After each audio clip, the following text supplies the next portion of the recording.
ಕರ್ನಾಟಕದ ಬಿಜೆಪಿ ಮಟ್ಟಿಗೆ ಯಡಿಯೂರಪ್ಪ ಇದುವರೆಗೂ ಕೂಡ ಲೋಕಲ್ ಹೈಕಮಾಂಡ್ ಅಂತಾನೆ ಇದ್ರು. ಆದ್ರೆ ಈಗ ನಿಜಕ್ಕೂ ಆ ಲೋಕಲ್ ಹೈಕಮಾಂಡ್ ನ ಕಮಾಂಡ್ ಸ್ವಲ್ಪ ಕಡಿಮೆ ಆಗ್ತಾ ಇದೆಯಾ ಪಕ್ಷದಲ್ಲಿ ಅನ್ನುವಂತ ಅನುಮಾನ ಮೂಡುತ್ತೆ. ಆದ್ರೂ ಇಲ್ಲಿ ಯಡಿಯೂರಪ್ಪ ಅವರ ಹಾಕಿದಂತಹ ಲೆಕ್ಕಾಚಾರ ಬಹಳ ಮುಖ್ಯವಾಗಿತ್ತು. ಮಗನನ್ನ ಮೇಲ್ಮನೆಗೆ ಕಳಿಸಬೇಕಾದಂತ ಅರ್ಜೆನ್ಸಿ ಏನಿತ್ತು ಅನ್ನುವ ಪ್ರಶ್ನೆ ಮೂಡುವಂಥದ್ದು ಸಹಜ. ಯಾಕಂದ್ರೆ ವಿಜೇಂದ್ರ ಈಗಾಗಲೇ ಬಿಜೆಪಿಯ ರಾಜ್ಯ ಉಪಾಧ್ಯಕ್ಷ, ಯಡಿಯೂರಪ್ಪ ಅವರ ಪುತ್ರ ಮನಸ್ಸು ಮಾಡಿದ್ರೆ ಯಾವುದೇ ಕ್ಷೇತ್ರದಲ್ಲಿ ವಿಧಾನಸಭಾ ಚುನಾವಣೆಯಲ್ಲಿ ಸ್ಪರ್ಧಿಸಬಹುದು, ಗೆಲ್ಲುವ ಅವಕಾಶವೂ ಕೂಡ ಇದ್ದೇ ಇರುತ್ತೆ. ಇಷ್ಟೆಲ್ಲ ಇದ್ರೂ ಕೂಡ ಯಾಕೆ ಹಾಗಾದ್ರೆ ಅವ್ರನ್ನ ಪರೀಕ್ಷೆಗೆ ಕಳಿಸಿದ್ರು? ಇಲ್ಲಿ ಮೇಲ್ಮನೆಯ ತಂತ್ರದ ಮೂಲಕವಾಗಿ ಎರಡು ಅಂಶವನ್ನ ಯಡಿಯೂರಪ್ಪ ಅವರು ಕನ್ಫರ್ಮ್ ಮಾಡ್ಕೊಳ್ಳೋದಕ್ಕೆ ಹೊರಟಂತೆ ಕಾಣ್ತಾ ಇದೆ. ಒಂದು, ಮಗನ ರಾಜಕೀಯ ಭವಿಷ್ಯವನ್ನ ಈಗಲೇ ರೂಪಿಸೋದಕ್ಕೆ ಸಾಧ್ಯ ಆಗತ್ತಾ?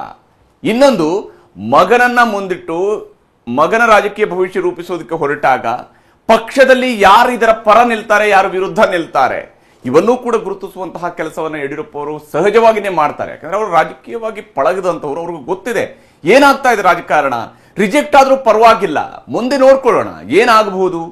ಮ್ಯಾಕ್ಸಿಮಮ್ ಏನ್ ಮಾಡ್ತಾರೆ, ಹೆಸರನ್ನ ಪರಿಗಣಿಸದೇ ಇರಬಹುದು.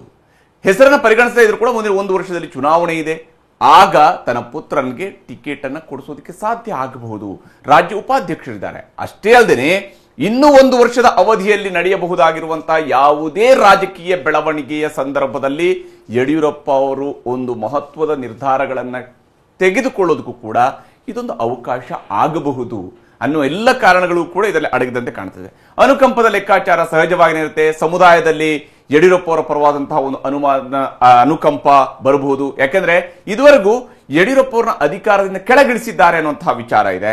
ಈಗ ಅವರ ಮಗನಿಗೆ ಅವಕಾಶವನ್ನು ಕೊಡ್ತಾ ಇಲ್ಲ ಅನ್ನುವಂತಹ ಮತ್ತೊಂದು ಸೇರ್ಪಡೆಯೂ ಕೂಡ ಆಗಿದೆ. ಮತ್ತೊಂದು ಅಂಶವೂ ಕೂಡ ಸೇರ್ಪಡೆ ಆಗ್ತಾ ಇರುವಂಥದ್ದು ಬಹಳ ಮುಖ್ಯವಾಗಿರುವಂಥದ್ದು ಮತ್ತು ರಾಜಕೀಯವಾಗಿ ಬಹಳ ಸೂಕ್ಷ್ಮವಾಗಿರುವಂತಹ ವಿಚಾರ. ಇದ್ರ ಬಗ್ಗೆ ನಾವು ವರದಿಯನ್ನು ತೋರಿಸ್ತೀನಿ ನೋಡಿ.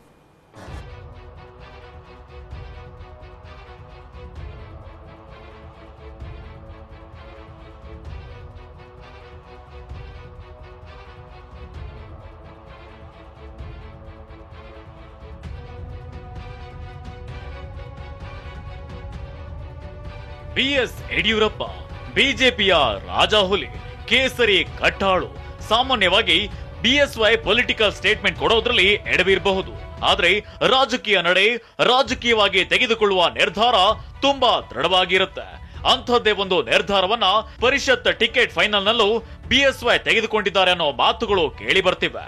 ಮಗನ ಭವಿಷ್ಯ ಬರೆಯಲು ಬಿಎಸ್ವೈ ಬಿಟ್ಟಿರೋ ಬಾಣ ಅಂತಿಂತದ್ದಲ್ಲ. ಆ ಲೆಕ್ಕಾಚಾರ, ಆ ತಂತ್ರಗಾರಿಕೆ ಬೇರೆ.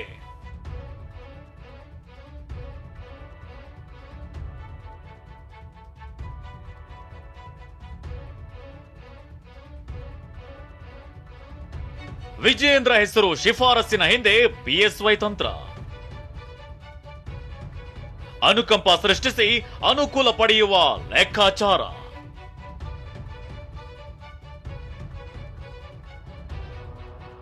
ಎಸ್, ಬಿಜೆಪಿ ಕೋರ್ ಕಮಿಟಿ ಸಭೆಯಲ್ಲಿ ಅವತ್ತು ಪರಿಷತ್ ಟಿಕೆಟ್ಗೆ ಹೆಸರು ಪಟ್ಟಿ ರೆಡಿ ಆಗ್ತಿತ್ತು. ಒಂದ್ ಕಡೆ ಬಿಎಸ್ವೈ, ಮತ್ತೊಂದ್ ಕಡೆ ಬಸವರಾಜ ಬೊಮ್ಮಾಯಿ ಇದ್ರು.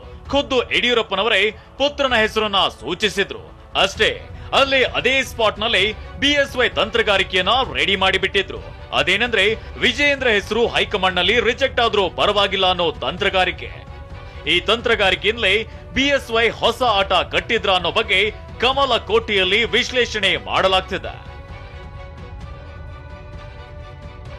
ವಿಜಯೇಂದ್ರಗೆ ಟಿಕೆಟ್ ಮಿಸ್ ಆದ್ರೂ ಬಿಎಸ್ವೈ ಲೆಕ್ಕಾಚಾರವೇ ಬೇರೆ. ವಿಧಾನಸಭೆ ಅಖಾಡದಲ್ಲಿ ಮಗನ ಪೀಠ ಭದ್ರಗೊಳಿಸಲು ಮೆಗಾ ಪ್ಲಾನ್.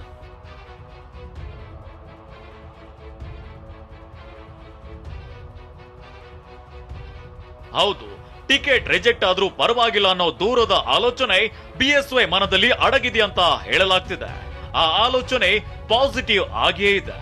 ಅದೇನೆಂದ್ರೆ ಪರಿಷತ್ನಲ್ಲಿ ಗೆದ್ದು ಹಿಂಬಾಗಿಲಿನ ಎಂಟ್ರಿ ಬೇಡವೇ ಬೇಡ, ವಿಧಾನಸಭೆ ಅಖಾಡದಲ್ಲಿ ಇಳಿಸಿ ಹೆಬ್ಬಾಗಿಲ ಮೂಲಕ ವಿಧಾನಸೌಧ ಪ್ರವೇಶ ಮಾಡಿಸಬೇಕು ಅನ್ನೋದು ಬಿಎಸ್ವೈ ಲೆಕ್ಕಾಚಾರ ಅಂತ ರಾಜಕೀಯ ವಲಯದಲ್ಲಿ ಲೆಕ್ಕ ಹಾಕಲಾಗ್ತಿದೆಯಂತೆ.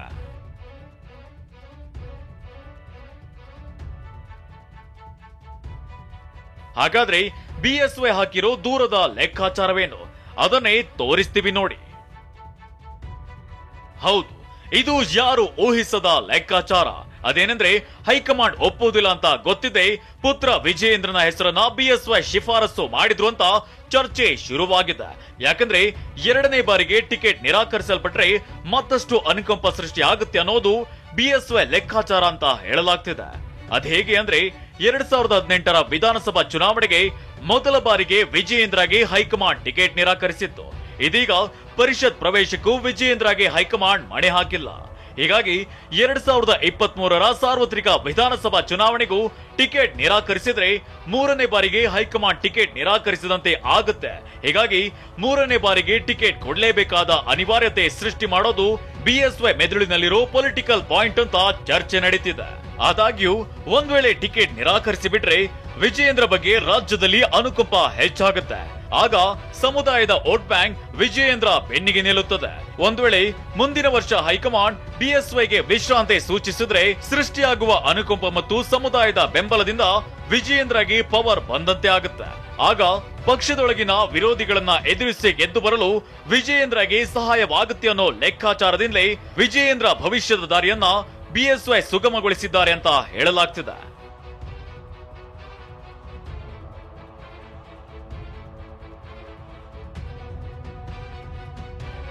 ವಿಜಯೇಂದ್ರ ನನ್ನ ಮಗನಾಗಿದ್ರು ಪಕ್ಷದಲ್ಲಿ ಬೆಳೆಯಲು ಹೈಕಮಾಂಡ್ ಸೇರಿದಂತೆ ಪಕ್ಷದೊಳಗಿನ ವಿರೋಧಿಗಳು ಸುಲಭವಾಗಿ ಬಿಡುವುದಿಲ್ಲ ಎಂಬ ಸತ್ಯ ಯಡಿಯೂರಪ್ಪನವರಿಗೆ ಅರಿವಿದೆ.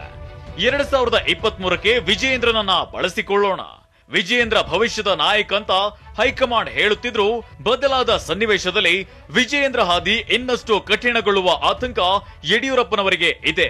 ಹೀಗಾಗಿ ಯಡಿಯೂರಪ್ಪ ಪುತ್ರನ ಚುನಾವಣೆ ರಾಜಕೀಯಕ್ಕೆ ಸೂಕ್ತ ಅಡಿಗಲ್ಲನ್ನ ಸೈಲೆಂಟ್ ಆಗಿ ಹಾಕ್ತಿದ್ದಾರೆ ಎಂಬ ಚರ್ಚೆ ಈಗ ಶುರುವಾಗಿದೆ.